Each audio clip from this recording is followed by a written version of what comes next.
لله وكفى وسلام على عباده الذين اصطفى أما بعد فقد قال النبي صلى الله تعالى عليه وآله وسلم فاسألوا أهل الذكر إن كنتم لا تعلمون صدق اللہ العظیم۔ محترم ناظرین اکرام، یہ آج کا ہمارا 31واں لائے سوال جواب مجلس ہے، اور آج کے اس پروگرام کے اندر دین سے ریلیٹڈ جو بھی ہمارے سوال جواب ہیں ان کو ہم سیکھیں گے۔ اللہ تبارک و تعالیٰ سے دعا ہے کہ حق کہنے اور اس کے مطابق عمل کی توفیق نصیب فرمائے۔ ہمارے اس پروگرام کا مقصد ہے مختصر دینی سوال جواب کا سلسلہ، یعنی لوگوں کے روزمرہ پیش آمدہ جو بھی مسائل ہیں تو ان کا مختصراً کیسے جواب دیا جائے، مختصر طریقے سے کیسے جواب اور سوال اور ان کی جو ضروریات ہیں، پیش آمدہ مسائل ہیں، کیسے ان کا حل کیا جائے، قرآن و حدیث میں ان کے مسئلے مسائل کا کیا جواب ہے، اسی کے تعلق سے یہ سلسلہ ہمارا چلتا ہے۔ ہر اتوار کو، ابھی عشاء کے بعد ہے، جیسے جیسے وقت چینج ہوتا جاتا ہے تو اس کا وقت بھی چینج ہو جاتا ہے، لیکن فی الحال عشاء کے بعد ہے۔ جی تو چلیے شروع کرتے ہیں۔ سید عائشہ صلی السلام علیکم۔ جی وعلیکم السلام۔ مفتی عمر اشاعتی آفیشل، السلام علیکم ورحمۃ اللہ۔ جی وعلیکم السلام۔ بابو لال پٹھان، السلام علیکم۔ جی وعلیکم السلام۔ سید عائشہ شیلا کا پہلا سوال ہے، زکوٰۃ دینے کے لیے سال کا گزرنا ضروری ہے کیا؟ جی ہاں، جب سے آدمی صاحب نصاب ہوا ہے اس وقت سے لے کر کے جب 1 سال مکمل گزر جائے اور آدمی کے پاس صاحب نصاب مال باقی رہے، نصاب کے بقدر مال باقی رہے اور اس پر 1 سال گزر جائے تو اس کے اوپر زکوٰۃ دینا لازم ہوتا ہے۔ اگر 1 سال گزرنے سے پہلے مال کم ہو گیا، نصاب کے بقدر نہ رہا تو زکوٰۃ نہیں ہوگی۔ یاد رکھیے، بعض دفعہ ایسا ہوتا ہے کہ آدمی پہلے سے صاحب نصاب ہے اور اس کے پاس کچھ مال آ گیا اور مزید، تو یاد رکھیے ہر مال پر سال کا گزرنا ضروری نہیں ہے، بلکہ جب ایک بار وہ صاحب نصاب ہو گیا اور اس کے اوپر سال گزر گیا تو اب آئندہ جو بھی اس کے پاس مال آئے گا تو زکوٰۃ کے وقت میں اسے بھی شمار کیا جائے گا، محبوس کیا جائے گا اور اس کی بھی زکوٰۃ ادا کرنا لازم ہوگی۔ تو آدمی کے پاس زکوٰۃ واجب ہے، اس کے پاس 1 لاکھ روپے ہیں، 1 لاکھ کی اس کو زکوٰۃ نکالنی تھی، لیکن اتفاق سے 50,000 کہیں اور سے آ گئے اس کے پاس میں، تو یاد رکھیے اب ان 50,000 پر مزید 1 سال گزرنا ضروری نہیں ہے، بلکہ مکمل 1.5 لاکھ کی زکوٰۃ ادا کریں گے، چونکہ پہلے سے ہی وہ صاحب نصاب تھا۔ تو لوگ بعض دفعہ اس مسئلے میں کنفیوز ہو جاتے ہیں، اس مسئلے کو اچھے سے سمجھ لیجئے کہ جب آدمی ایک دفعہ سال صاحب نصاب ہو گیا اور زکوٰۃ کا مستحق ہو گیا، تب اس کے اوپر جب بھی جو ہے اس کے پاس جو بھی مال آئے گا تو جب اس کی زکوٰۃ ادا کرنے کی جو ڈیٹ ہے، تاریخ ہے، تو اس میں اس وقت جتنا بھی اس کے پاس مال ہوگا سب کی زکوٰۃ اس کو ادا کرنا ضروری ہے۔ فین آف مفتی محمود بدر، السلام علیکم۔ جی وعلیکم السلام۔ جی مفتی عمر اشاعتی آفیشل کہہ رہے ہیں، کیا حال ہے مفتی صاحب؟ جی اللہ کا احسان ہے، کرم ہے، آپ بتائیں، آپ ہمارے محسنین میں سے ہیں، آپ کے احسانات ہیں، بتائیے کیسے مزاج ہیں آپ کے؟ اللہ کا احسان ہے، ہم تو خیریت سے ہیں۔ جی بابو لال کا سوال ہے، سوئے ہوئے آدمی نے نیند میں طلاق بولا تو طلاق ہو جاتی ہے کیا؟ اس سے کنفرم یاد نہیں اس نے بولا یا نہیں نیند میں تھا۔ جی اگر نیند میں بولا ہے تو اس سے جو ہے طلاق نہیں ہوگی، اس لیے کہ نبی کریم صلی اللہ علیہ وسلم کا فرمان ہے کہ میری امت میں سے 3 شخص ایسے ہیں کہ ان کے اوپر حساب کتاب نہیں ہے، جن میں سے ایک سویا ہوا آدمی ہے اور ایک نابالغ بچہ ہے اور ایک پاگل آدمی ہے۔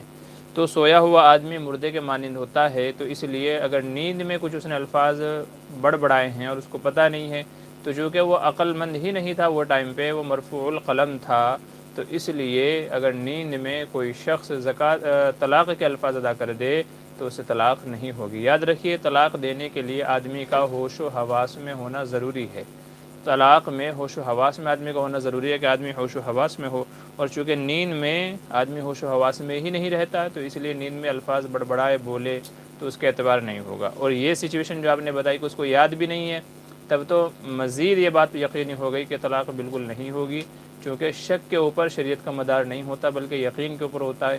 تو جب کسی چیز کا یقین ہی نہیں ہے اور دوسرے یہ نیند کا معاملہ ہے تو ایسی صورت میں طلاق نہیں ہوگی۔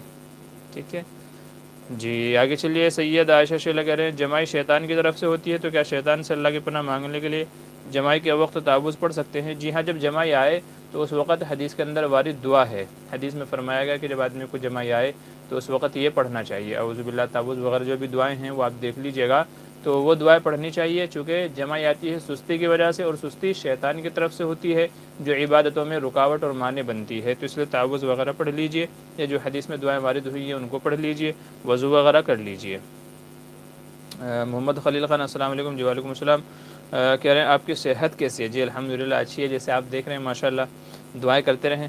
اچھا، قضا نماز پڑھنا کب منع ہے؟ جی قضا نماز پڑھنا منع ہے 3 اوقات میں، کسی بھی وقت پڑھ سکتے ہیں سوائے 3 اوقات کے، سورج نکلتے ہوئے، زوال کے وقت میں، اور سورج غروب ہوتے ہوئے۔ ان 3 وقتوں کو چھوڑ کر کے قضا نماز کبھی بھی پڑھی جا سکتی ہے، عصر کے بعد بھی پڑھی جا سکتی ہے، فجر کے وقت بھی پڑھی جا سکتی ہے، ظہر عصر جب بھی آپ کو موقع ملے تب آپ پڑھ سکتے ہیں۔ یہ 3 اوقات ایسے ہیں کہ ان میں ہر طرح کی نماز منع ہے، تو قضا نماز بھی نہیں پڑھ سکتے، بقیہ کسی بھی وقت میں قضا نماز پڑھی جا سکتی ہے۔ سیدہ عائشہ، کیا مرد عورت کی نماز میں فرق ہے؟ وضاحت کیجیے۔ جی ہاں، کئی اعتبار سے مرد عورت کی نماز میں فرق ہے، میں پہلے بھی وضاحت کر چکا ہوں۔ جیسے مرد جو ہے وہ کانوں تک ہاتھ اٹھاتے ہیں، عورتیں سینے تک اٹھاتی ہیں، مرد ناف کے نیچے باندھتے ہیں، عورتیں سینے کے اوپر باندھتی ہیں۔ مرد کو حکم دیا گیا ہے کہ کھل کر کے اعضاء و جوارح کو سجدہ کرے، جبکہ عورت کو سمٹ کر کے سجدہ کرنے کا حکم دیا گیا ہے۔ اور بھی کئی سارے فرق ہیں جو آپ کتابوں کے اندر دیکھ سکتے ہیں۔ محمد خلیل خان کہہ رہے ہیں کن چیزوں سے روزہ ٹوٹ جاتا ہے؟ جی مفسدات روزہ جن کو کہا جاتا ہے وہ کئی ساری چیزیں ہیں، جن میں کھانا پینا، بیوی سے ہم بستری کرنا، اور ایسے ہی حلق میں کسی چیز کا چلے جانا ہے، دھواں وغیرہ، جیسے اگر بتی کا دھواں ہوتا ہے تو وہ تقریباً 8 یا 10 مفسدات روزہ علماء نے بیان کیے ہیں، جن میں سے مشت زنی کرنا اور کئی ساری چیزیں ہیں۔ تو بہرحال تفصیل ہے تو کتب فقہ میں ان کو، یا مسئلے مسائل کی جو کتابیں ہیں وہاں پر آپ ان کو دیکھ سکتے ہیں، کئی ساری چیزیں ہیں۔ خاص کر آپ کو جس مسئلے سے ریلیٹڈ آپ کو بات کرنی ہے تو آپ وہ لکھ دیجئے، میں انشاءاللہ جواب دے دوں گا۔ اچھا، آگے کیا لکھتے ہیں؟ ہم بستری سے پہلے وضو کرنا ضروری ہے؟ جی ایسا تو نہیں ہے، ہم بستری سے پہلے وضو کرنا ضروری ہے ایسا تو نہیں ہے، بنا وضو کے بھی کر سکتے ہیں۔ تو یہ کوئی ایسی عبادت نہیں ہے کہ جس کے لیے وضو شرط ہو۔ جمع کرنے پہ بھی ثواب ہے، اچھی بات ہے، حدیث میں فرمایا گیا ثواب ہے اس کے اوپر بھی، لیکن یہ کوئی ایسی عبادت نہیں ہے کہ جس کے ادا کرنے پر ثواب ملے، تو اس لیے وضو ہو نہ ہو بہر دو صورت جمع کیا جا سکتا ہے، ہم بستری کی جا سکتی ہے۔ آگے کیا پوچھ رہے ہیں خلیل بھائی کہ غسل کرنا کب مستحب ہوتا ہے اور کب سنت اور کب فرض ہے؟ جی اس سلسلے میں ہماری ایک ویڈیو ہے، آپ کو دیکھ لیجئے، انشاءاللہ وہاں پر ہم نے بتایا ہے کہ غسل کب فرض ہوتا ہے، کب واجب، کب سنت، کب مستحب وغیرہ، تو وہاں پر آپ وہ دیکھ لیجئے، انشاءاللہ پوری تفصیل آپ کو وہاں مل جائے گی۔ 4-5 منٹ کی ویڈیو ہے، یا تو آپ بعد میں مجھ سے رابطہ کیجیے گا، میں آپ کو لنک بھیج دوں گا۔ مسیح الدین صدیقی کہہ رہے ہیں کہ میت کو تنہا نہ رکھا جائے، اس کا کیا مطلب ہے اور کیا مصلحت ہے؟ مفتیان اکرام سے رہنمائی کی درخواست ہے۔ مسیح الدین، میرٹھ شہر، یو پی الہند۔ جی تنہا نہ رکھا جائے، یہ اس لیے کہا جاتا ہے کہ میت کے اوپر مکھیاں وغیرہ آتی رہتی ہیں، یا میت سے کوئی گندگی وغیرہ نکل جاتی ہے، یا تو کوئی اور ایسا جانور نہ ہو کہ جو اس کو آ کر کے نقصان پہنچائے، تو ان کچھ مصلحتوں کی وجہ سے کہا جاتا ہے کہ میت کو تنہا نہ چھوڑا جائے، بلکہ اس کی دیکھ بھال اور دیکھ ریکھ کے لیے وہاں پر موجود رہا جائے، تاکہ میت کے ساتھ میں اگر کوئی اس طرح کا واقعہ، کوئی اس طرح کی صورت پیش آتی ہے، تاکہ وہ لوگوں کو معلوم رہے اور وہ اس کا دفاع کر سکے، تو اس وجہ سے کہا جاتا ہے۔ اچھا آگے چلیے۔ محمد فیضان کہہ رہے ہیں السلام علیکم مفتی صاحب، خیریت سے ہیں؟ جی الحمدللہ، اللہ کا احسان ہے۔ اور الطاف حسین کہہ رہے ہیں مفتی صاحب نماز میں لقمہ دینے کا سنت طریقہ کیا ہے؟ عموماً تو یہ تھا کہ حضور صلی اللہ علیہ وسلم کو غلطی آتی نہیں تھی کہ آپ کو لقمہ دیا جاتا، تو سنت طریقہ تو میرے خیال سے یہ لفظ تو مناسب نہیں ہے، البتہ آپ یہ کہہ سکتے ہیں کہ نماز میں لقمہ دینے کا کیا طریقہ ہونا چاہیے یا کیا ہمارا عمل ہونا چاہیے، تو اس سلسلے میں یاد رکھیے، سب سے اولاً کوشش کیجیے کہ امام صاحب کو تھوڑا موقع دیں تاکہ وہ اپنی غلطی خود ہی سدھار لیں، لیکن اگر آپ کو لگتا ہے کہ غلطی ایسی ہوئی ہے کہ جس سے نماز فاسد ہو سکتی ہے، جس سے نماز فاسد ہو سکتی ہے، ایسی غلطی ہوئی ہے، تو پھر آپ امام صاحب کو لقمہ دے سکتے ہیں۔ بہتر ہے کہ جہاں سے امام صاحب نے غلط پڑھا ہے اس سے ایک آیت پیچھے سے ان کو لوٹایا جائے، اعادہ کرایا جائے ایک بار اس سے پچھلے سے، تاکہ وہ خود سے صحیح کر لے، اگر نہ صحیح ہو تو پھر آپ وہ غلطی بتا دیں، وہ آیت بتا دیں جہاں سے انہوں نے غلط پڑھا ہے، تو یہ طریقہ ہے اصلاح کرنے کا۔ محمد خلیل خان کہہ رہے ہیں کن چیزوں سے وضو ٹوٹ جاتا ہے؟ جی ایسی 8 چیزیں ہیں جن کو نواقض وضو بھی کہا جاتا ہے، تو بہرحال تفصیل بہت ہے اس سلسلے میں، جن میں سے کہتے ہیں 2 کا تعلق سر سے ہے، 2 کا تعلق منہ سے ہے، 2 کا تعلق بدن سے، اور 2 کا تعلق بقیہ نیچے کی شرمگاہ سے ہے۔ تو آگے پیچھے کی شرمگاہ ہو گئی، اور ایسے ہی مجنون ہو جانا، بے ہوش ہو جانا، پاگل ہو جانا، اور قہقہا لگا کر کے ہنسنا نماز رکوع سجدے والی نماز میں، اسی طریقے سے جسم سے خون وغیرہ کا نکل کر کے بہہ جانا، اور اسی طریقے سے ناک سے نکسیر کا پھوٹ جانا ہے، اور ایسے ہی ٹیکا لگا کر کے سو جانا ہے۔ تو یہ کئی ساری چیزیں 8 چیزیں ہیں ایسی کہ جن سے وضو ٹوٹ جاتا ہے، ان کو بھی آپ کتابوں میں دیکھ سکتے ہیں۔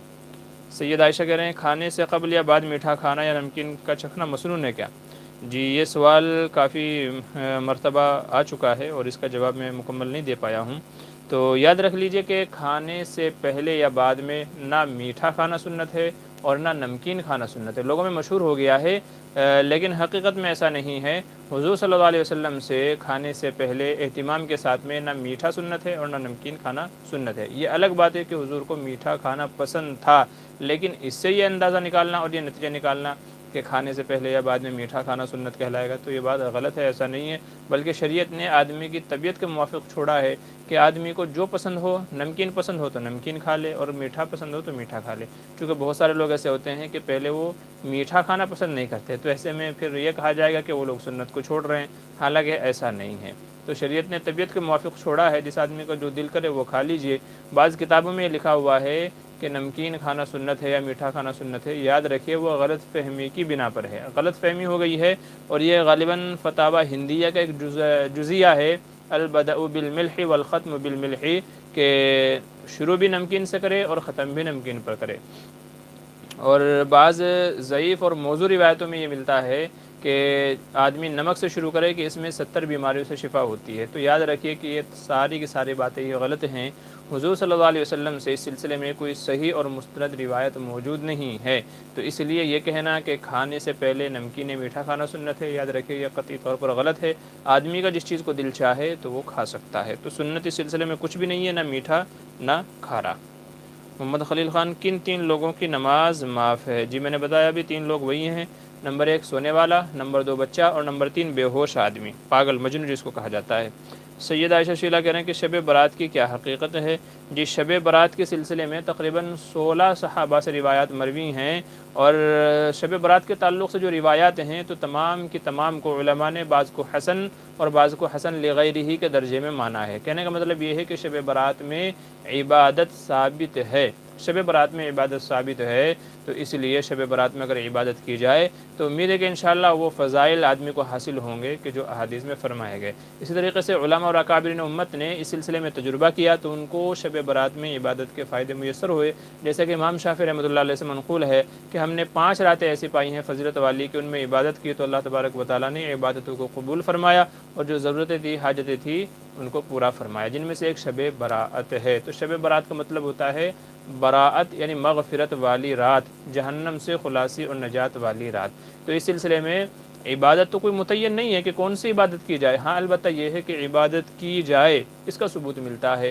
تو اس لیے جو بھی آپ کے دل میں ہو، نمازیں پڑھنا ہے، تلاوت کرنا ہے، ذکر و تسبیح ہے، دعا وغیرہ ہے، تو جو بھی آپ کو عبادت کرنی ہے وہ آپ کر سکتے ہیں، کوئی مخصوص کیے بغیر جو بھی آپ کا دل کرے وہ کر سکتے ہیں۔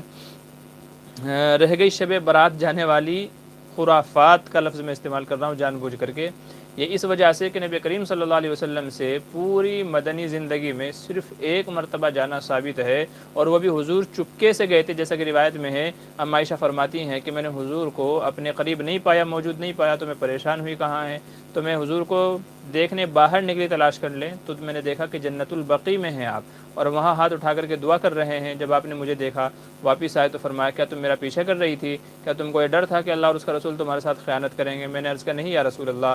تو پھر آپ نے فرمایا کیا تم کو پتہ ہے یہ کون سی رات ہے؟ اور پھر آپ نے فرمایا کہ یہ شب برات ہے، شب برات ہے، یعنی اس کو 15 شعبان کہا گیا،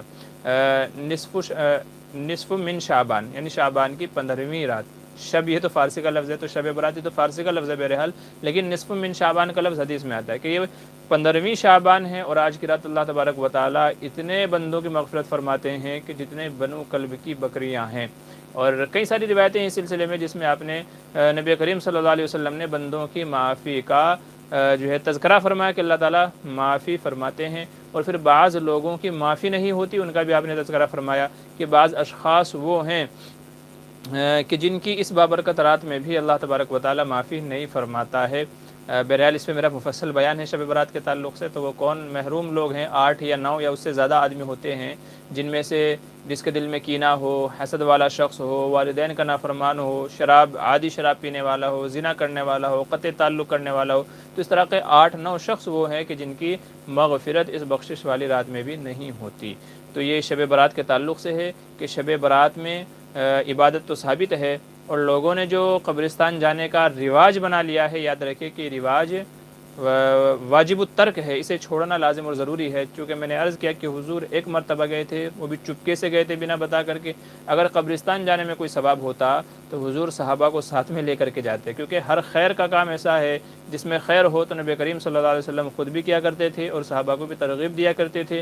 جبکہ شب برات میں 15 شعبان کو قبرستان جانے کی کوئی فضیلت ثابت نہیں ہے، اور آپ نے کسی کو تاکید بھی نہیں کی تھی، لہٰذا ہر سال جانا، وہاں جا کے جم گھٹے لگانا، چائے پیتے ہوئے جانا، باتیں کرتے ہوئے جانا، تو یہ ایک رواج بن گیا ہے۔ اور وہاں قبرستانوں کے باہر جا کر کے آپ دیکھیں لائٹیں لگی ہوئی ہوتی ہیں، اور پھر چائے پلانے والے کھڑے ہوئے ہوتے ہیں، اور کوئی یہ سبزی بیچ رہا ہے، کوئی وہ کھانے پینے کی چیز، تو وہاں بجائے اس کے کہ آدمی قبرستان میں جا کر کے آخرت کو یاد کرتا، موت کو یاد کرتا، نیک اعمال کی اصلاح کرتا اپنی، تو اس کے بجائے کیا ہوتا ہے، کھانے پینے کی محفلیں لگتی ہیں، بات چیت ہوتی ہے، تو جو اس کا مقصد تھا قبرستان جانے کا آخرت کی یاد، تو وہ حاصل ہی نہیں ہوتا۔ اس لیے میں نے عرض کیا کہ ہر سال جو قبرستان جانے والی یہ خرافات ہے تو ان سے بچنا چاہیے۔ شب برات کو چھوڑ کر کے کسی بھی دن آدمی جا سکتا ہے، لیکن امید ہے کہ ویسے لوگ نہیں جاتے، چونکہ یہ رواج بن چکا ہے تو رواج کو لوگ مناتے ہیں، جبکہ یہ رواج قابل ترک ہے، اسے چھوڑنا لازم اور ضروری ہے۔ تو اس لیے شب برات میں قبرستان نہ جائیں، زندگی میں کبھی ایک آدھ بار چلے گئے، جیسا کہ حضور گئے تھے تو اس کی تو گنجائش ہے، لیکن باقاعدہ ہر سال جانا اور دوستوں کے ساتھ میں انوائٹ کر کے جانا، ارے چل میں چل رہا ہوں بھائی تو بھی چل، یہ بھی چل، وہ بھی چل، اور باتیں کرتے ہوئے جانا، تو یہ شریعت کا منشا اور مقصد نہیں ہے۔ تو اس لیے یہ عادت چھوڑنی چاہیے۔ باقی اپنی مسجدوں میں یا گھروں میں جہاں بھی ممکن ہو آپ سے عبادت کا اہتمام کرنا چاہیے۔ یہ تھے شب برات کی حقیقت۔ آگے چلیے، ایم ڈی اظہار کا سوال ہے، مسجد میں کس طرح کے پیسوں کو یوز نہیں کرنا چاہیے؟ جی، زکوٰۃ کے پیسے مسجد میں یوز نہیں کرنے چاہیے، اور جو نظر یا منت کے پیسے ہوتے ہیں، آدمی نے نظر مانی، منت مانی، میرا فلاں کام ہو گیا تو میں یہ صدقہ کروں گا، وہ صدقہ کروں گا، تو نظر اور منت کے جو پیسے ہیں، زکوٰۃ وغیرہ کا پیسے ہیں، تو ان کو مسجد میں استعمال نہیں کرنا چاہیے۔ باقی نفلی صدقے، عام صدقہ خیرات جو ہوتا ہے اس کے استعمال کی گنجائش ہے، صحیح فی سبیل اللہ جو لوگ دیتے ہیں اس کی بھی گنجائش ہے۔ مدثر خان کہتے ہیں نماز جماعت سے رہ جاتی ہے، گھر پہ پڑھ لیتا ہوں، اب یہ خیال آتا ہے جب جماعت سے نماز نہیں پڑھتا تو گھر میں بھی نہیں مزہ نہیں ہوتی، اس لیے چھوڑ دو، کیا جماعت سے نہ پڑھوں سکوں تو گھر کے؟ دیکھیے، آپ گھر میں پڑھیں، مطلب مسجد میں پڑھیں تو زیادہ بہتر ہے، چونکہ مسجد میں آپ کو 2 چیزوں کا ثواب مل جائے گا، ایک مسجد کا اور دوسرے جماعت کا۔ لیکن اگر آپ کو مسجد اور جماعت نہیں ملی ہے تو آپ گھر پہ پڑھیں، کوشش کریں کہ اہلیہ، بھائی یا بچے وغیرہ کو ساتھ میں لے کر کے نماز پڑھیں جماعت سے، تاکہ مسجد کا نہیں صحیح جماعت کا ثواب آپ کو کم سے کم مل جائے۔ تو اس لیے نماز پڑھنی چاہیے، آپ کو مزہ آئے نہ آئے، شیطان بھٹکا دیتا رہے، یار مزہ نہیں آ رہا ہے، چھوڑو کیا پڑھیں گے نماز، یاد رکھیں نماز فرض عین ہے، ہر حال میں آپ کو پڑھنی ہے۔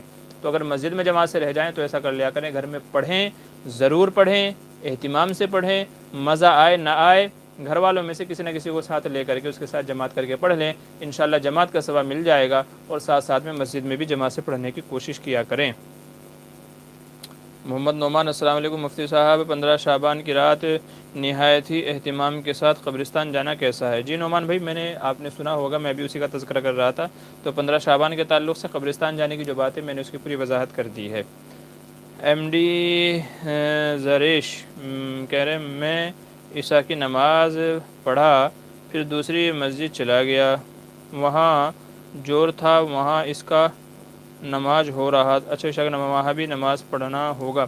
جی، جس نے ایک بار نماز پڑھ لی ہے تو اس کے لیے دوبارہ پڑھنا لازم نہیں ہے، لیکن اگر وہ نفل کی نیت سے شامل ہو جائے تو باعث ثواب ہوگا، اور جو ہے انشاءاللہ اس کے لیے نفع مند ہوگا، اور اس کی علماء نے گنجائش دی ہے۔ تو ایک بار نماز چونکہ پڑھ چکا تو ذمے سے ادا ہو گیا، اب کہیں اور نماز ہو رہی ہے تو نفل کی نیت سے شامل ہو سکتے ہیں، انشاءاللہ اس کا بھی ثواب ملے گا، اور اگر شامل نہ ہو تو کوئی مضائقہ نہیں ہے، کوئی حرج کی بات نہیں ہے، کوئی ضروری نہیں ہے۔ مدثر خان کہتے ہیں کہ فادر کیا کہہ رہے ہیں، فجر، یار الفاظ بعض آدمی اس طریقے سے لکھ دیتے سمجھ میں نہیں آ رہا، یہ فادر آپ نے لکھا ہوا ہے، کیا کہہ رہے ہیں؟ فجر کی نماز میں گھر پر ایک رکعت میں 3 قل پڑھ سکتا ہوں؟ جی پڑھ سکتے ہیں، ایک رکعت میں 3 مرتبہ قل اللہ پڑھ سکتے ہیں، کوئی مذائقہ نہیں ہے۔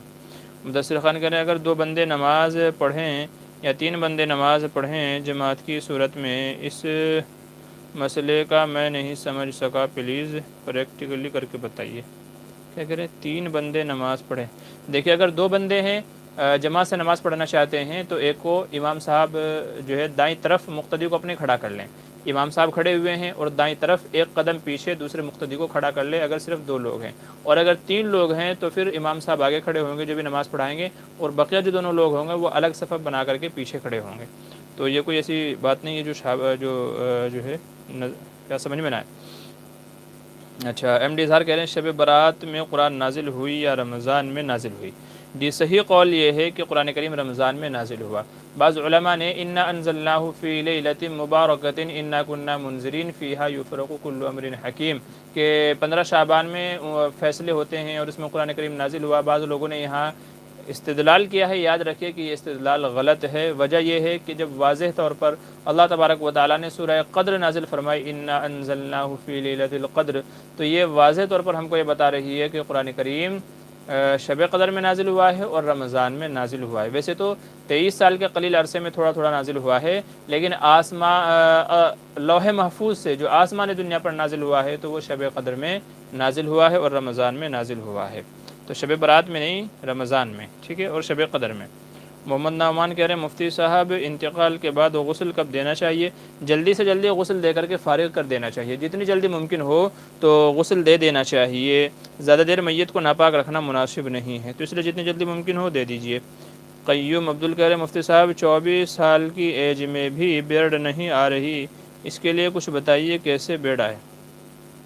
جی دیکھیے کیا کہتے ہیں، دواؤں کی طرف تو میں کوئی رہنمائی نہیں کر پاؤں گا، البتہ یہ ہے جو میرا اپنا ذاتی تجربہ ہے کہ جن مسجدوں کے اندر حوض ہے وضو کرنے کے لیے، تو آپ وہاں حوض کے پانی سے وضو کریں، کیونکہ یہ ہمارا مدرسے کا تجربہ ہے۔ چونکہ مدارس میں اکثر حوض ہوتے ہیں بچوں کے وضو کرنے کے لیے، تو حوض کا پانی چونکہ 3-4 دن جمع رہتا ہے، تو اس حوض کے پانی سے اگر وضو کیا جائے تو داڑھی جلدی اگ آتی ہے۔ اس کا تعلق تجربے سے ہے، ٹھیک ہے، یہ کوئی میں ویسی بات نہیں کہہ رہا ہوں قرآن و سنت والی، بلکہ تجربے والی بات بتا رہا ہوں۔ باقی اس سلسلے میں کوئی دوائی کھانا وغیرہ تو میرے حساب سے یہ بیکار ہے۔ آپ کوئی دوائی نہ کھائیں کہ جس سے داڑھی اگائے، یا کوئی اور ایسا علاج نہ کریں، چونکہ اس کا غلط ری ایکشن ہو سکتا ہے۔ اگر نہیں آئی ہے تو کوئی بات نہیں ہے، اللہ جب دینا چاہے گا، جب اس کا فیصلہ ہوگا تو آپ کو آ جائے گی، تو آپ پریشان نہ ہوں۔ یہاں امت مسلمہ کا معاملہ الٹا ہے کہ لوگوں کو داڑھی آتی ہے وہ رکھتی نہیں ہے، نالائق کٹا دیتے ہیں۔ تو داڑھی آتی ہے مگر وہ رکھتے نہیں ہیں۔ ماشاءاللہ آپ کی جو خواہش ہے بڑی عمدہ ہے، بڑی اچھی ہے کہ آپ داڑھی کے لیے فکر مند ہیں کہ کیسے داڑھی آ جائے۔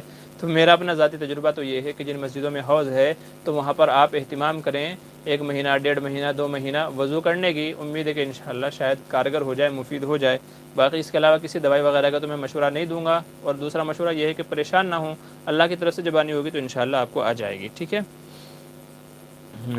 مدثر خان کہہ رہے ہیں میاں بیوی بھی جماعت کر سکتے ہیں؟ میاں بیوی اگر نماز پڑھا رہے ہوں تو بیوی جماعت نہیں کروا سکتی، شوہر کو ہی کروانی پڑے گی، بھلے ہی چاہے شوہر کو قل هو اللہ ہی کیوں نہ آتی ہو۔ تو بیوی امام نہیں بن سکتی، شوہر امام بنے گا، شوہر خود ہی اقامت کہے گا اور خود ہی نماز پڑھائے گا، بیوی پیچھے کھڑی ہوگی، بیوی برابر میں بھی کھڑی نہیں ہوگی۔ یاد رکھیے اگر عورت ہے شوہر کے ساتھ میں تو بیوی پیچھے کھڑی ہوگی، برابر میں کھڑی نہیں ہوگی۔ اچھا مدثر بھائی تھوڑا آپ سوال کم کر لیجئے تاکہ میں دوسرے حضرات کے بھی سوالوں کے جواب دے سکوں۔ مدثر خان کیا کہہ رہے ہیں ابھی نیا رشتہ ہوا ہے، ابھی صرف منگنی ہوئی ہے، سسر کا والد فوت ہو جائے، داماد سسر کے گلے سے لگا کر تسلی دے سکتا ہے؟ دیکھیں جب صرف منگنی ہوئی ہے تو یہ تو شرعاً محرم ہی نہیں ہوا ابھی تک تو۔ ہاں جب نکاح ہو جائے گا، نکاح ہونے کے بعد ساس محرم ہوتی ہے، تب پھر داماد تسلی دے سکتا ہے، لیکن جب تک کہ نکاح نہیں ہوا تب تک کہ وہ دونوں ایک دوسرے کے لیے غیر محرم ہیں، اجنبی کے حکم میں ہیں، تو اس لیے تب تک کہ گلے ملنا بلکہ دیکھنا اور بلا ضرورت بات چیت کرنا بھی درست نہیں ہے جب تک کہ نکاح نہیں ہوا ہے، ٹھیک ہے۔ اے ڈی پی ایس اسلامک السلام علیکم۔ جی وعلیکم السلام۔ سید عائشہ کہہ رہے ہیں میں نے بہت سے حضرات کی ویڈیوز دیکھا، ان کا کہنا ہے کہ مرد عورت کی نماز میں کوئی فرق نہیں ہے اور ایسی کوئی دلیل نہیں ہے جس سے مرد عورت کی نماز کا فرق ثابت ہوتا ہو۔ جی مجھے لگتا ہے آپ نے کسی اور کی ویڈیوز دیکھی ہیں، اگر آپ کو چاہیے تو انشاءاللہ میں بلکہ اس پہ اب لگتا ہے مجھے مفصل ویڈیو بنانی ہی پڑے گی۔ انشاءاللہ مرد عورت کی نماز میں کیا کیا فرق ہے میں انشاءاللہ احادیث سے ثابت کروں گا، پھر آپ ان لوگوں سے کمنٹ کر کے پوچھنا کہ جب حدیثیں موجود ہیں تو آپ نے کیسے جھوٹ بولا اور کیسے آپ نے بولا کہ مرد عورت کی نماز میں فرق نہیں ہے. میں انشاءاللہ آپ کو دکھاؤں گا اور وہ احادیث بھی آپ کے سامنے پیش کروں گا کہ جن سے فرق ثابت ہوتا ہے مرد عورت کی نماز میں. اگر فرق نہیں ہے تو پھر عورت امامت کیوں نہیں کر سکتی, عورت اذان کیوں نہیں دے سکتی, عورت امام کیوں نہیں بن سکتی, عورت لقمہ کیوں نہیں دے سکتی. یہ کئی ساری چیزیں ہیں, اگر فرق نہیں ہے تو پھر کیوں ان چیزوں میں فرق کیوں ہے. مرد کو حکم دیا گیا ہے کہ پیروں کے درمیان میں فاصلہ رکھ کر کے کھڑا ہو, عورت کو حکم دیا گیا ہے کہ پیروں کو فاصلہ نہ رکھے بلکہ پیروں کو ملا کر کے کھڑی ہو. بہرحال انشاءاللہ مفصل ویڈیو بناؤں گا, بس آپ مجھے یاد دہانی کرا دیجیے گا. محمد خلیل خان کہہ رہے ہیں کیا علم دین سیکھنا ہر مسلمان پر فرض ہے؟ جی ہاں, علم دین اتنا سیکھنا کہ جس سے حلال و حرام کا پتہ چل جائے کہ حلال کیا ہے حرام کیا ہے, تو اتنا علم دین سیکھنا ہر مسلمان مرد و عورت پر فرض ہے. سیفی السلام علیکم. جی وعلیکم السلام. جی خلیل بھائی بہت سارے سوال آپ ہی کے ہیں, خلیل بھائی اور مدثر بھائی. آپ دونوں حضرات سے میری گزارش ہے کہ تھوڑا سا اپنے سوالات کو کم کر دیجیے. جب آپ کو یہ لگے کہ دوسرے حضرات کے سوال نہیں آ رہے ہیں تو پھر آپ پوچھ لیجیے گا تاکہ میں دوسرے حضرات کے سوالات کے جواب بھی دے دوں. محمد خلیل خان کیا پوچھ رہے ہیں, ناپاکی کی حالت میں کون سے کام کرنا منع ہے؟ دیکھیں, ناپاکی کی حالت میں صرف قرآن کریم کی تلاوت کرنا منع ہے, وہ بھی بڑی ناپاکی میں. بڑی ناپاکی کی حالت میں قرآن کی تلاوت کرنا منع ہے, اور چھوٹی ناپاکی کی حالت میں قرآن کریم کو چھونا منع ہے. بقیہ اس کے علاوہ کوئی چیز منع نہیں ہے, جیسے کپڑے پہننا, کسی سے مصافحہ کرنا, سلام دعا کرنا, کھانا بنانا, پکانا, یا اور جو دوسری بھی چیزیں ہیں تو وہ سب منع نہیں ہیں. آپ کو کس چیز کے تعلق سے ڈاؤٹ ہے وہ پوچھ لیجئے. ابو سعید انصاری مفتی صاحب السلام علیکم. جی وعلیکم السلام. ایک اہم سوال, امیزون پر موبائل کوئی جیتا ہے تو وہ حلال ہوگا یا نہیں؟ اسپن میں کویشچن آنسر میں. دیکھیے, اگر کوئی ایسا کمپٹیشن ہو رہا تھا جس میں آپ کو کچھ سوالات کے جوابات دینے تھے اور ان سوالوں کے جواب کے نتیجے میں آپ کو انعام حاصل ہوا ہے تب تو جائز ہے. اور اگر ایسا نہیں تھا بلکہ کچھ ویڈیوز پہ آپ کو کلک کرنا تھا یا کوئی اور اس کی شکل تھی, بہرحال تو وہ مکمل شکل جب آپ بتا دیں گے تو انشاءاللہ اس کے حساب سے آپ کو حکم بتایا جائے گا جس میں آپ کی محنت لگ رہی ہے, آپ کا دماغ لگ رہا ہے اور کوئی حرام چیز اس کے اندر شامل نہیں ہے. اس کے نتیجے میں اگر آپ کو انعام دیا جاتا ہے تو پھر آپ کے لیے جائز ہے, اور اگر اس طرح کی کوئی شکل نہیں ہے تو پھر وہ اس سے بچنا چاہیے. مدثر خان کہہ رہے ہیں کہ ساس ہاتھ پر یا ماتھے پر بوسہ دے سکتی ہے؟ بچنا چاہیے, ان چیزوں سے بچنا چاہیے, اس طرح کی چیزوں سے, کیونکہ یہ چیزیں کبھی کبھی جو ہے شیطان کے بہلانے کا ذریعہ ہو سکتی ہیں, تو اس لیے اس سے بچنا چاہیے. ماں ہے تب تو ایک الگ بات ہے, لیکن ساس وغیرہ سے بچنا چاہیے. محمد خلیل خان کہہ رہے ہیں روزہ کن چیزوں سے مکروہ ہو جاتا ہے؟ بھائی بہت ساری چیزیں ہیں مکروہات, جیسے کسی چیز کو چکھنا, کھانا وغیرہ ہو گیا, کوئی اور چیز ہو گئی اس کو چکھنا, اور ایسے ہی کئی ساری چیزیں ہیں. بہرحال مکروہات روزہ انشاءاللہ ایک ہمارا واٹس ایپ گروپ ہے, آپ رابطہ کیجیے گا انشاءاللہ, میں آپ کو اس میں ایڈ کر دوں گا, تو وہاں پر تمام مکروہات روزہ میں آپ کو بھیج دوں گا. یہاں پر اتنی لمبی تفصیل بتانا ممکن نہیں ہے. الطاف حسین کہہ رہے ہیں کیا دوپہر کا کھانا کھانے کے بعد تھوڑی دیر آرام کرنا اور رات کا کھانا کھانے کے بعد کم از کم 40 قدم چلنا سنت سے ثابت ہے؟ جی 40 قدم کا علم تو مجھے نہیں ہے کہ رات میں جو چلنے کے بعد سنت ہے. البتہ دوپہر میں کھانا کھانے کے بعد تھوڑی دیر قیلولہ کرنا یہ سنت ہے. نبی کریم صلی اللہ علیہ وسلم کا یہ معمول تھا کہ حضور کھانا کھانے کے بعد میں تھوڑی دیر آرام فرماتے تھے, تو اس لیے قیلولہ تو سنت ہے. البتہ شام کو 40 قدم چلنے والی جو بات ہے فی الحال میرے ذہن میں نہیں ہے, وہ انشاءاللہ میں آپ کو دیکھ کے بتا دوں گا. اچھا, خلیل خان کہہ رہے ہیں بسم اللہ پڑھنا کب منع ہے؟ حرام چیز کرتے ہوئے, بیت الخلاء میں جاتے ہوئے, یا کوئی ایسی چیز کہ جو جہاں پر اس کی بے ادبی شمار ہوتی ہو, بسم اللہ پڑھنا بے ادبی مانا جاتا ہو, تو ایسی جگہوں پر پڑھنا منع ہے. حسیب خان السلام علیکم مفتی صاحب, ہاتھ اٹھا کر سلام کرنا کیسا ہے؟ اگر آدمی قریب ہو یا دور ہو تو ہاتھ اٹھا سکتا ہے کیا؟ جی ہاتھ اٹھانے سے بچنا چاہیے. نبی کریم صلی اللہ علیہ وسلم نے بعض حدیث میں فرمایا کہ ہاتھ اٹھا کر کس طریقے سے سلام کرنا یہ یہود و نصارہ کا طریقہ ہے, تو اس لیے ہاتھ اٹھا کر کے سلام کرنے سے بچنا چاہیے. اگر آدمی نزدیک ہو تو زبان سے جو ہے سلام کرے, اور اگر دور ہے تو یا تو سلام نہ کرے یا تو پھر اس کے نزدیک جا کر کے سلام کرے. تو بہرحال ہاتھ اٹھا کر کے سلام کرنے سے, آج کے ہمارے دیار میں بہت سارے لوگ کرتے ہیں نا السلام علیکم کیسے ہیں, اور بہت سارے ایسے یوں کرتے ہیں, تو اس طریقے سے ہاتھ اٹھا کر کے سلام کرنے سے بچنا چاہیے, کیونکہ حضور نے اسے غیروں کا طریقہ قرار دیا ہے. جی محمد صداقت کہہ رہے ہیں مخنث کی امامت درست ہے کیا نہیں؟ جی مخنث کو, ہجڑے کو امامت کرنے سے بچنا چاہیے, کیونکہ ایسے شخص کی امامت میں لوگ نماز پڑھنا پسند نہیں کرتے.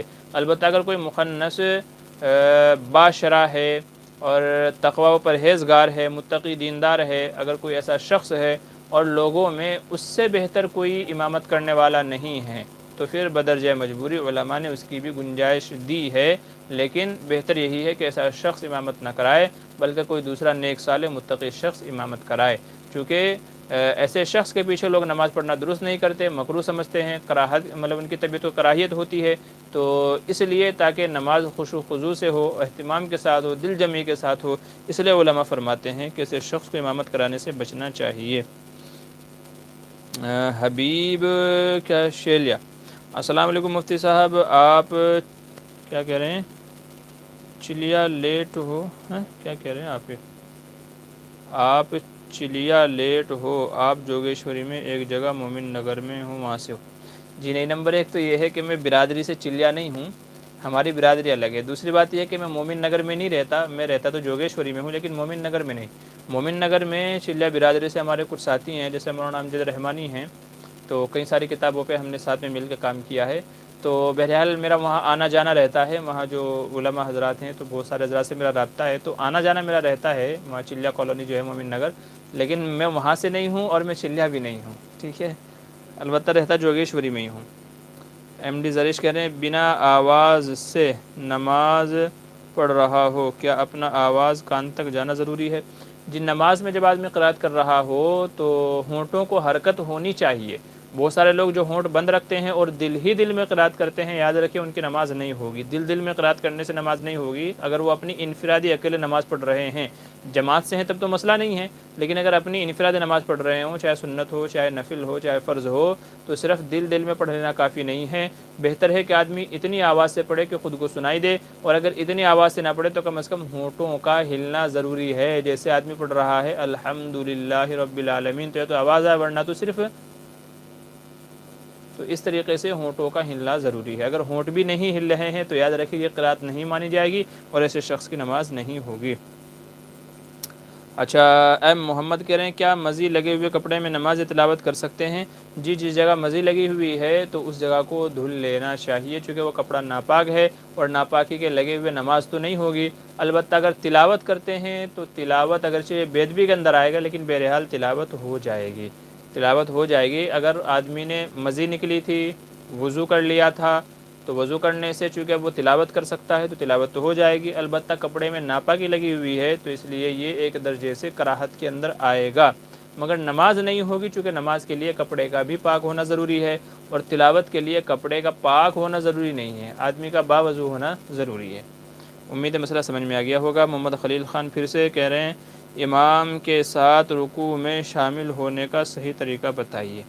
امام صاحب اگر رکوع میں ہے اور کوئی بندہ پیچھے سے آتا ہے تو بہتر ہے کہ پہلے ہاتھ جو ہے وہ کانوں تک اٹھا کر کے نیت باندھ لے، اور نیت باندھنے کے بعد اطمینان سے پھر رکوع کے اندر جائے، لیکن اگر جلدی ہو اور آدمی کو ایسا لگے کہ شاید میں اتنا تک جو ہے رکوع میں جاؤں گا، امام صاحب اٹھ جائیں گے، تو پھر کانوں تک ہاتھ اٹھا کر کے اللہ اکبر کہہ کر کے سیدھا رکوع میں چلے جائے، ہاتھ باندھ کر کے تھوڑی دیر کھڑا ہونا ضروری نہیں ہے، بلکہ تکبیر تحریمہ کہہ کر کے سیدھا رکوع کے اندر چلا جائے۔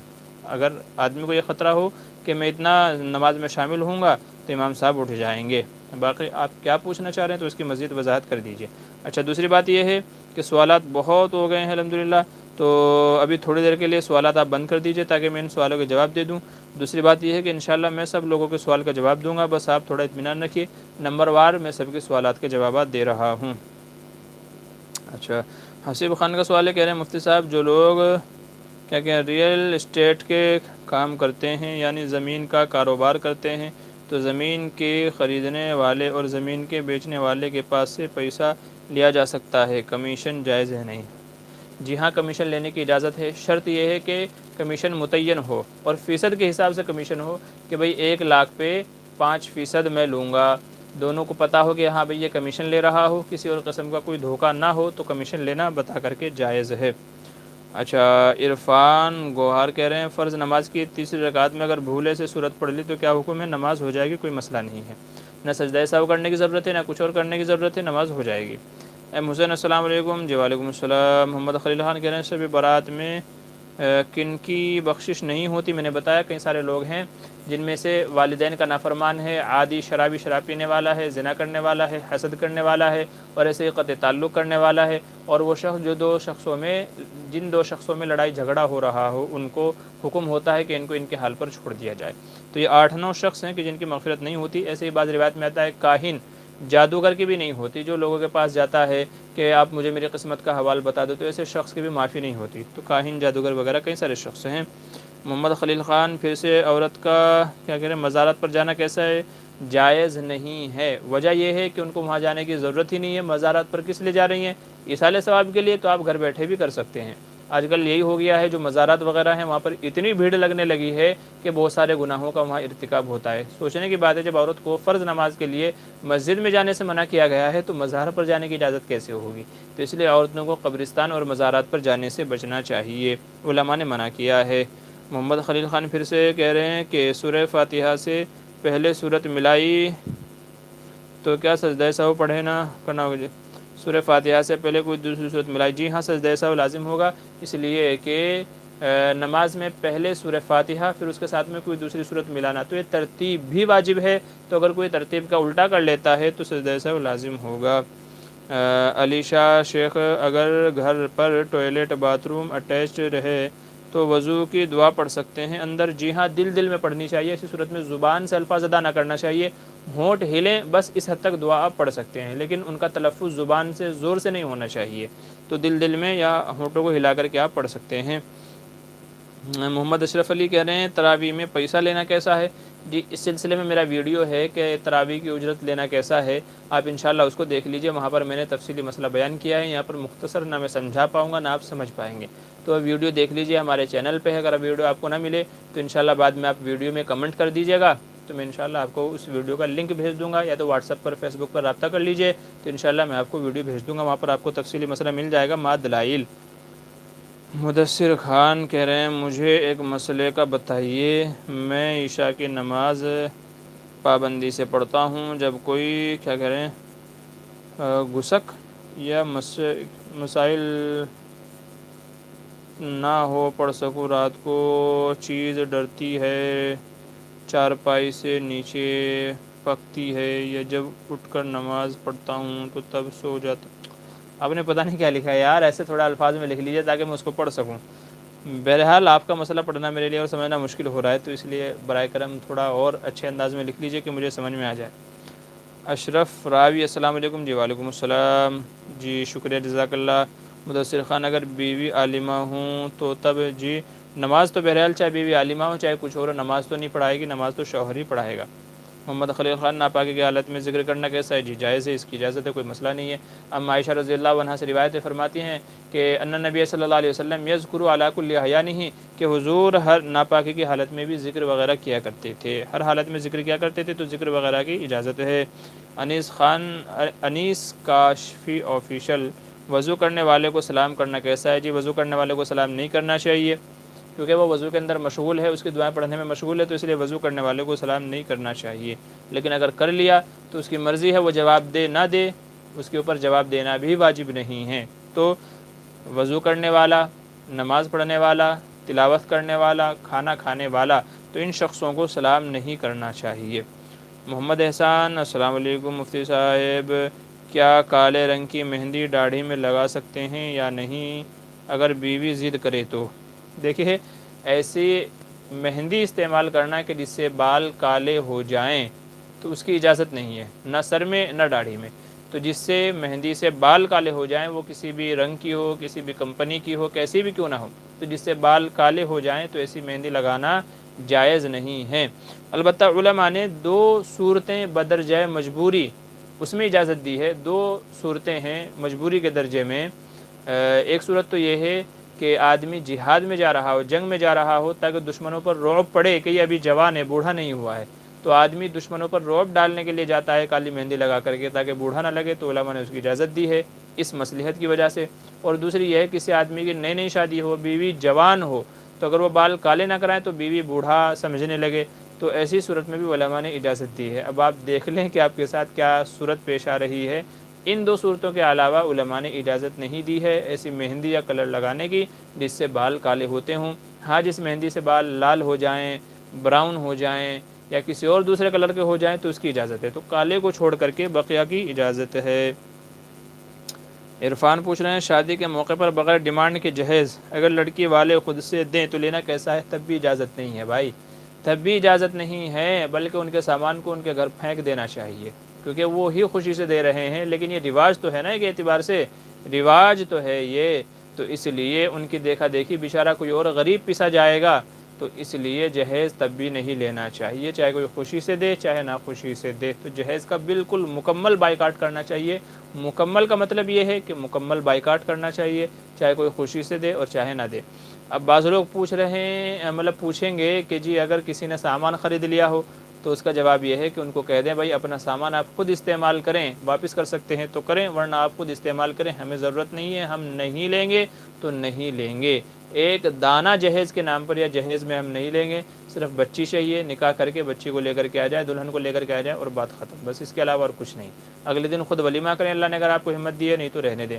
تو اگر آپ چاہتے ہیں کہ معاشرے سے بائیکاٹ ہو جائے جہیز کا، ہماری غریب بہن بیٹیاں کنواری نہ رہیں یا ان سے غلط کاری نہ ہو، تو پھر اس کے لیے ضروری ہے کہ کوئی خوشی سے دے تب بھی نہ لیں، کوئی کتنا ہی امیر کبیر کیوں نہ ہو، کتنا ہی بڑا مالدار کیوں نہ ہو، وہ بھی اگر خوشی سے جہیز دے رہا ہے تو آپ منع کر دیں، ہم کو نہیں چاہیے۔ اگر آپ کا یہ طریقہ رہے گا، پوری امت میں یہی طریقہ رہے گا، تبھی انشاءاللہ بائیکاٹ ہوگا، ورنہ مالدار تو دے دے گا، غریب نہیں دے پائے گا، مسئلہ پھر وہیں کا وہیں رہ جائے گا کہ غریب بیچارہ دیکھا دیکھی اور شرما شرمی میں اس کو بھی دینا پڑے گا، پیسنا پڑے گا۔ تو مسئلے کا حل جبھی نکلے گا جب کہ نہ امیر دے اور نہ غریب دے اور آپ لینے سے انکار کر دیں، کوئی خوشی سے دے تب بھی نہ لیں، ٹھیک ہے۔ آگے چلیے، انیس کاشفی آفیشل کریں کچھ آدمی مسجد میں آ کر پیچھے سے سلام کرتے ہیں، پیچھے سے سلام کرنا کیسا ہے؟ کوئی پیچھے سے کرے آگے سے کرے اس سے تو کوئی فرق نہیں پڑے گا، کوئی پیچھے سے آگے سلام کر رہا ہے یا آگے سے، دیکھیں سلام کے لیے کوئی ایسا مسئلہ نہیں ہے کہ آپ آگے سے آؤ تو ہی سلام ہوگا، دائیں طرف سے آؤ تو ایسا نہیں ہے۔ کسی بندے نے اگر پہچان لیا ہے یا نہیں بھی پہچانا ہے، کیونکہ حضور نے تو فرمایا کہ سلام کرو جس کو جانتے ہو اس کو بھی، جس کو نہیں جانتے اس کو بھی، تو بہرحال اگر کسی نے پیچھے سے سلام کر لیا ہے اور آپ کسی ایسے کام میں مصروف نہیں ہیں جو سلام کے لیے مانے ہیں، جیسے تلاوت کرنا ہے، نماز پڑھنا ہے یا کوئی اور چیز ہے، تو پھر آپ کو سلام کا جواب دینا چاہیے۔ بہرحال کوئی پیچھے سے کرے آگے سے کرے تو سلام کا جواب سلام بھی کر سکتے ہیں اور جواب بھی دے دینا چاہیے۔ اشرف راوی کہہ رہے ہیں کہ غسل کرنے سے بندہ پہلے کھا پی سکتا ہے؟ جی ہاں کھا پی سکتا ہے، بلکہ غسل کرتے کرتے بھی کھا سکتے ہیں، کوئی مسئلہ نہیں ہے، کہیں شریعت نے منع نہیں کیا، ٹھیک ہے۔ بہت سارے لوگ آپ نے دیکھا ہوگا یورپ میں کہ وہ لوگ اس میں سوئمنگ پول میں نہاتے بھی رہتے ہیں اور کھاتے پیتے بھی رہتے ہیں، تو بہرحال اگر کوئی اسی طریقے سے اپنے گھر کے اندر کرنا چاہے کہ تھوڑا سا نہایا پھر چائے پی لی، کچھ کھا پی لیا پھر نہایا، تو اس سے کوئی مسئلہ نہیں ہے، ٹھیک ہے۔ تو غسل سے پہلے یا بعد میں یا غسل کے دوران کھانے پینے سے کوئی ممانعت نہیں ہے، کھا پی سکتے ہیں، آپ کی طبیعت کے اوپر بات ہے۔ محمد زہیب کہہ رہے ہیں حضرت کیا کوئی درگاہ میں جا کر ہم دنیا کی چیزیں پڑھ سکتے ہیں کیا؟ بھائی دنیا کی چیزیں پڑھنے کے لیے درگاہ میں جانے کی کیا ضرورت ہے، اپنے گھر میں پڑھ لیں، کوئی ایسا تو ہے نہیں کہ وہاں جائیں گے آپ کو تو زیادہ ثواب ملے گا، تو ایسا تو کوئی مسئلہ ہے نہیں، تو اس لیے اس کا درگاہ میں جانا ضروری نہیں ہے۔ درگاہ میں جا کر کے ہی پڑھنا کیوں ہے اس کی وجہ آپ کو بتانی چاہیے کیوں، تو بہرحال یہ تو کوئی ایسی لاجیکلی بات نہیں ہے، تو اگر آپ کو پڑھنا ہے تو گھر پہ پڑھیں، اس کے لیے اتنے تکلفات کی کیا ضرورت ہے؟ بھائی درگاہ میں جائیں گے وہاں جا کر کے پڑھیں گے جبکہ اس کا کوئی مزید فائدہ بھی نہیں ہے، تو بچنا چاہیے ان چیزوں سے۔ محمد خلیل خان کہہ رہے ہیں مزار پر سجدہ کرنا کیسا ہے؟ اکثر لوگ کرتے ہیں، اکثر لوگ تو نہیں کرتے، کچھ جاہل لوگ کرتے ہیں، مزار پر جا کر کے سجدہ کرنا یہ حرام ہے، کیونکہ اللہ کے علاوہ کسی اور نبی کو بھی سجدہ کرنے کی اجازت نہیں ہے، نبی کو بھی سجدہ کرنے کی اجازت نہیں ہے، یہ بھی کفر اور شرک کے اندر ہے، تو اس لیے کسی نبی کے کسی ولی کے مزار پر جا کر کے وہاں سجدہ کرنا یہ حرام ہے، کیونکہ اللہ کے علاوہ کسی اور دوسرے کو سجدہ کرنا جائز نہیں ہے۔ تو جو لوگ ایسا کرتے ہیں جہالت کی بنیاد پر کرتے ہیں، حرام عمل کرتے ہیں، حرام کام کرتے ہیں، ایسے لوگوں کو اپنے ایمان کی خبر لینی چاہیے، بلکہ میں کہتا ہوں کہ ان کو اپنے تجدید ایمان اور تجدید نکاح کر لینا چاہیے۔ جو کسی شخص کو سجدہ کرتا ہے وہ چاہے کتنا ہی بڑا اللہ والا کیوں نہ ہو۔ اچھا طوطا حلال ہے؟ جی ہاں طوطا حلال ہے۔ اچھا خلیل خان کہہ رہے ہیں جلدی جلدی نماز پڑھنا غلط ہے، مناسب نہیں ہے، چونکہ اس سے جو نماز کی روح ہے خشوع اور خضوع، اطمینان، اللہ کا دھیان اور توجہ، وہ حاصل نہیں ہوتی، اس لیے جلدی جلدی نماز نہیں پڑھنا چاہیے، بلکہ اطمینان سے نماز پڑھنا چاہیے۔ محمد شعیب کہہ رہے ہیں مفتی صاحب مشدد پر وقف کیسے کریں؟ مشدد پر جب وقف کریں گے تو تھوڑا سا آواز کو پش کریں گے، دبائیں گے، جیسے ان کیدکن، تو کن اس پہ نون پہ تشدید ہے، تو اگر ہم کو یہاں وقف کرنا ہے تو نون کو 2 بار پڑھ کر کے وقف کر دیں گے، تھوڑا زور دے کر کے پش کر کے ساکن کر دیں گے، ان کیدکن، ان کیدکن عظیم، اس طریقے سے، ٹھیک ہے؟ تو مشدد پر اس طریقے سے وقف کریں گے جو بھی حرف ہو وہ۔ اچھا، بلال خان کہہ رہے ہیں مفتی صاحب ہمارا امتحان چل رہا ہے، دعا کی درخواست ہے، جی اللہ تعالیٰ آپ کو کامیابی دے اور جو ہے اچھے نمبرات سے آپ کو، بلکہ پوزیشن کے ساتھ میں اللہ تعالیٰ آپ کو کامیابی دے، اور آپ جس سلسلے میں امتحان دے رہے ہیں اللہ تبارک و تعالیٰ خاطر خواہ آپ کو ترقیات نصیب فرمائے، امت کے حق میں آپ کی ذات کو نفع مند بنائے، آمین۔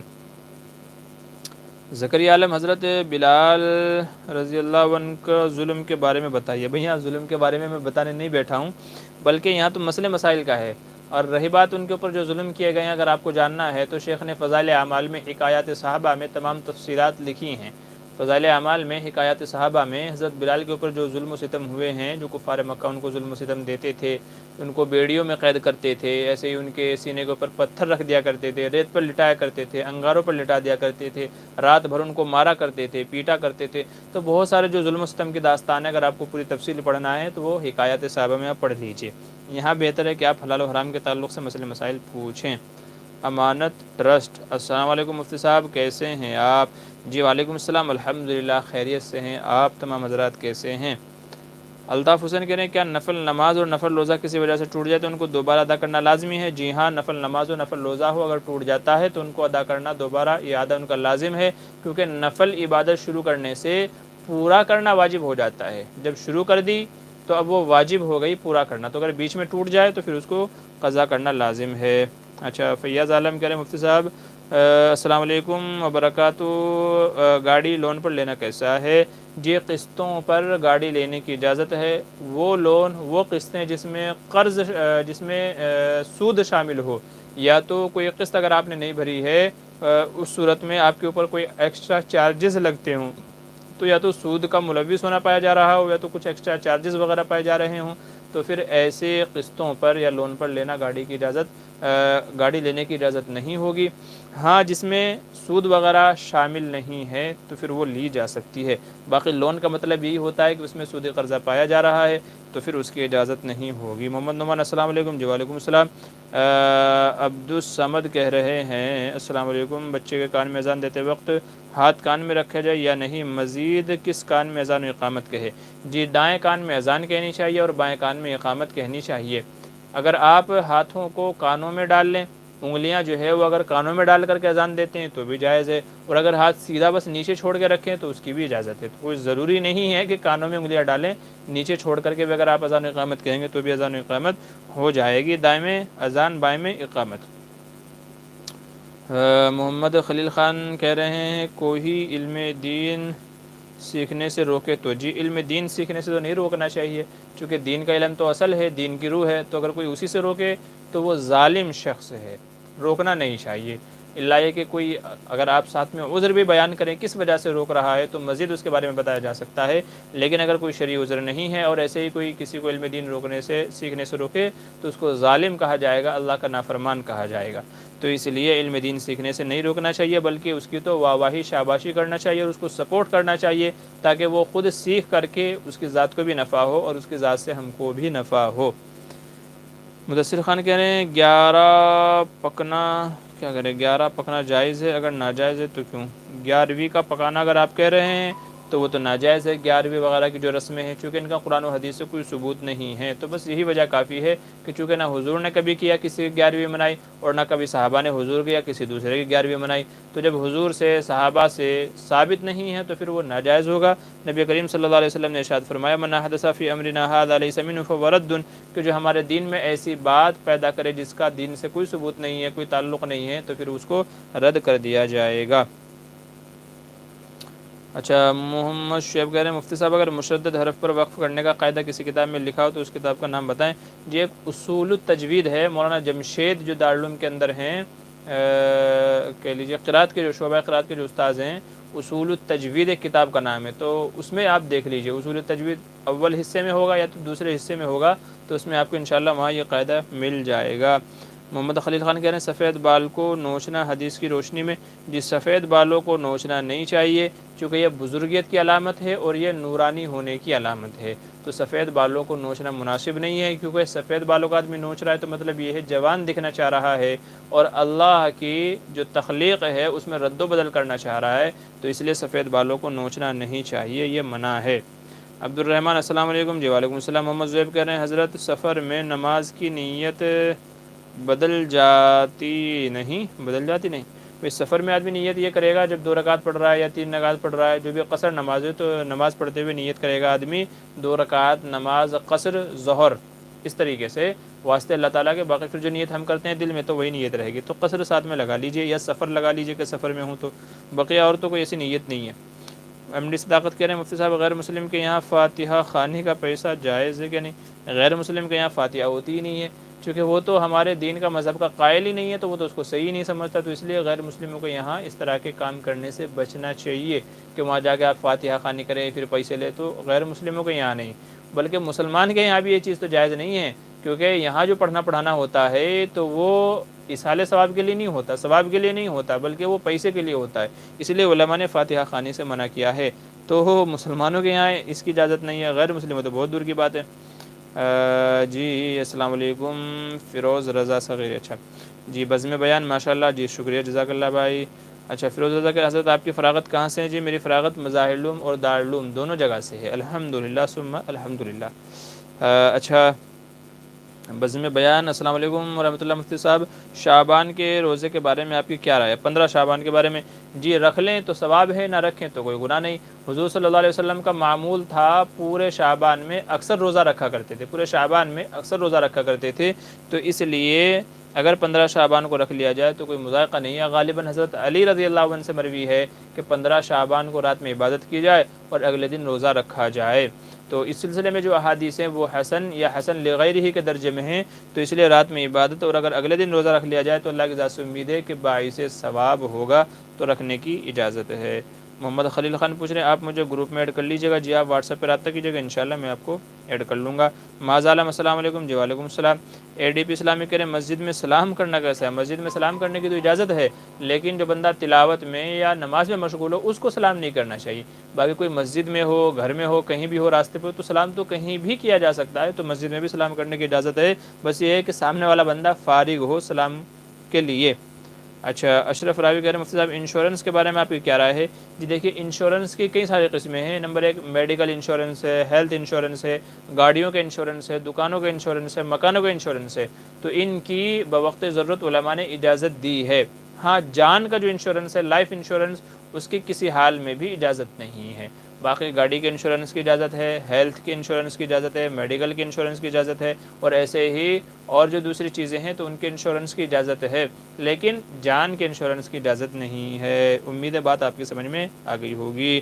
ایم ڈی ارشد عالم کے حضرت کیا کہہ رہے ہیں؟ اچھی کتاب کا نام بتا دیجیے حضرت، کیا مضمون سب کیا کہہ رہے ہیں؟ مضمون صابع حضرت، مضمون صابع کیا ہوتا ہے بھائی؟ اچھی کتاب کا نام کس تعلق سے چاہیے؟ آپ مضمون نگاری کہہ رہے ہیں، کس تعلق سے کہہ رہے ہیں، تھوڑی وضاحت کر دیجیے۔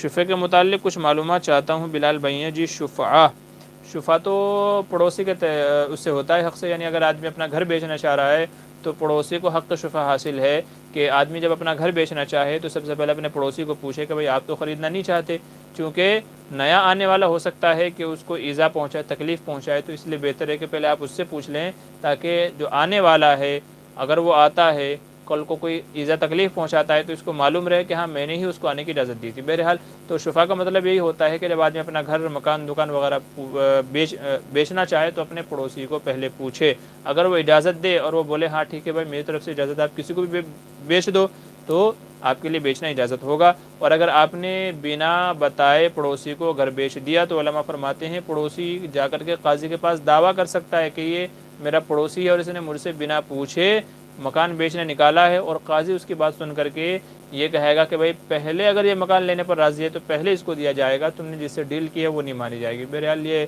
شفع کے الگ مسائل ہیں، ہدایہ میں غالباً 4 جلد کے اندر ہدایہ میں یہ مسئلے بڑے تفصیل سے ہیں، شفع اسی کو کہا جاتا ہے۔ اچھا، دا رویل گاڑا، اچھا جی، السلام علیکم مفتی صاحب، کیسے ہیں آپ؟ کا کیا ڈریم 11 جیسے فینٹسٹک؟ جی نہیں، ڈریم 11 ہو، فینٹسٹک وغیرہ ایپ ہوں تو ان سے پیسہ کمانا جائز نہیں ہے، پیسہ لگانا بھی جائز نہیں ہے، چونکہ یہ جوئے اور سٹے کی ہی ایک شکل ہے، نیز اس میں پیسہ بھی ضائع ہوتا ہے، وقت بھی برباد ہوتا ہے، اور آدمی کی جو مینٹلٹی ہے وہ بھی مار دھاڑ والی، لڑائی جھگڑے والی ہو جاتی ہے، تو اس لیے ان چیزوں میں کھیلنے سے، پیسہ لگانے سے، پیسہ کمانے سے بچنا چاہیے، اللہ سے حلال مانگے، حلال میں برکت ہے اور حلال ہی کے اندر کامیابی ہے، تو اس طرح کے سستے طریقے سے پیسے کمانے کے چکر میں نہ پڑے، ان کے نقصانات بہت زیادہ ہیں، آج نہیں تو کل انشاءاللہ آپ کو سمجھ میں آ جائے گا۔ اچھا، مدثر خان کہہ رہے ہیں حضرت علی کا مرتبہ بڑا ہے یا ابو بکر کا؟ آپ نے دیکھیں صحابہ میں ایک بات آپ کے لیے کہہ رہا ہوں، ہمیشہ زندگی میں یاد رکھیے گا کہ کبھی بھی ایسے لوگوں میں آپ تقابل مت کیجیے، کمپیریزن مت کیجیے کہ ابو بکر کا مرتبہ بڑا ہے یا علی کا۔ حضرت علی کا اپنا مقام ہے، ان کے بھی فضائل ہیں، حضرت ابو بکر کا اپنا مقام ہے، ان کے بھی فضائل ہیں۔ اگر آپ دونوں میں کمپیئر کرتے ہیں تو اس کا مطلب سیدھا سا یہ ہے کہ آپ ایک کے مقام کو گھٹا رہے ہیں، ایک کے مقام کو بڑھا رہے ہیں، حالانکہ صحابہ سب کے سب اللہ تبارک و تعالیٰ سے اللہ تبارک و تعالیٰ کے یہاں سے مغفور ہیں، سب کے سب ایسے ہیں کہ اللہ تبارک و تعالیٰ نے جن کی بخشش فرما دی تھی، تو اس طرح کے سوالات سے بچنا چاہیے کہ اللہ کا مقام بڑا ہے یا قرآن کا مقام بڑا ہے، قرآن کا مقام بڑا ہے یا رسول کا مقام بڑا ہے، رسول بڑا ہے یا نبی حضرت موسیٰ بڑے ہیں یا حضور بڑے، تو اس طرح کی چیزوں میں کبھی بھی کمپیریزن نہیں کرنا چاہیے۔ ہر بندے کا اپنا ایک مقام ہے، تو بس ہمیں اسی سے مطلب ہے، کون بڑا ہے کون چھوٹا ہے اس چکر میں ہم کو نہیں پڑنا چاہیے، کیونکہ یہ چیز آہستہ چل چل کر کے آگے ہماری ذہنیت کو خراب کر دے گی کہ یار ابو بکر کا مقام بڑا ہے، علی کا چھوٹا ہے، علی کا بڑا ہے، ابو بکر کا، تو کہیں نہ کہیں ہمارے ذہن میں یہ دوسرے شخص کی امیج کو گرا دیتی ہے، اس کی شخصیت کو، اس کے مقام مرتبے کو کم کر دیتی ہے، اس لیے اس طرح کی چیزوں میں کمپیریزن کرنے سے بچنا چاہیے، نہیں کرنی چاہیے۔ محمد ساجد کہہ رہے ہیں مفتی صاحب اگر کوئی لڑکی والے اپنے بیٹے کی شادی میں دعوت کرے تو دعوت کریں؟